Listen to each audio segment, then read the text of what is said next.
এখানে লোকটি জাদু করে মানুষের চেহারা পরিবর্তন করে দিতে থাকে। এই যে ভাই দেখো, আমি তোমাকে সালমান খান বানিয়ে দিয়েছি। এখন তোমাকে 3 ঘন্টা চুপ করে থাকতে হবে, নয়তো তোমার চেহারা থেকে সালমান খানের চেহারা গায়েব হয়ে যাবে। এই যে দেখো, আমি বলেছিলাম না আমার কাছে আসলে আমি সবাইকে নায়ক বানিয়ে দেবো। আচ্ছা তাহলে আমাকেও সালমান খান বানিয়ে দিই। তারপর নাপিত তাকে ভালো করে দেখে আর বলে, আরে তোর চেহারা তো ক্রিসের মতো, আমি তোকে কিরিট বানিয়ে দেবো। ঠিক আছে, তাড়াতাড়ি বানিয়ে দিই। ক্রিসের মতো হতে গেলে আমাকে 40,000 টাকা দিতে হবে। আরে ওস্তাদ, আমার কাছে 10,000 টাকা আছে, এটাই নি, আমি এর বেশি আর দিতে পারবো না। কি আর করার, যেটা আছে ওইটাই দাও। আর এটা বলতে ছেলেটি তাকে টাকা বের করে দেয়। চেহারা ক্রিসের মতো হওয়ার পর 3 ঘন্টা কথা বলা যাবে না, না হলে চেহারা আবার আগের মতো হয়ে যাবে। এই যে তোমার চেহারা ক্রিসের মতো হয়ে গেছে, এখন তোমরা সবাই বাড়িতে যাও।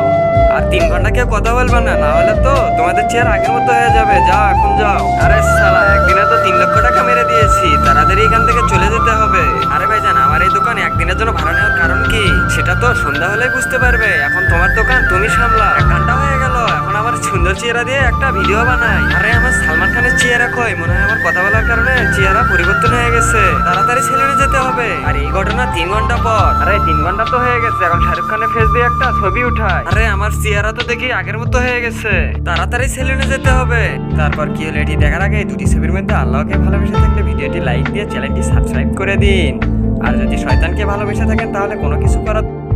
এরপরে তো সবাই সেলুনের সামনে চলে আসে। আরে ভাইজান, সেলুন কেন বন্ধ? আপনি কি কিছু বলতে পারবেন? আরে ভাইজান, কালকে যে লোকটি দোকান খুলেছিল ওই লোকটি একদিনের জন্য দোকান ভাড়া নিয়েছিল, এখন কোথায় গেছে আমরা কেউ বলতে পারি না। হ্যাঁ, চল, আমাদের আমাদেরকে ধোঁকা দিয়েছে।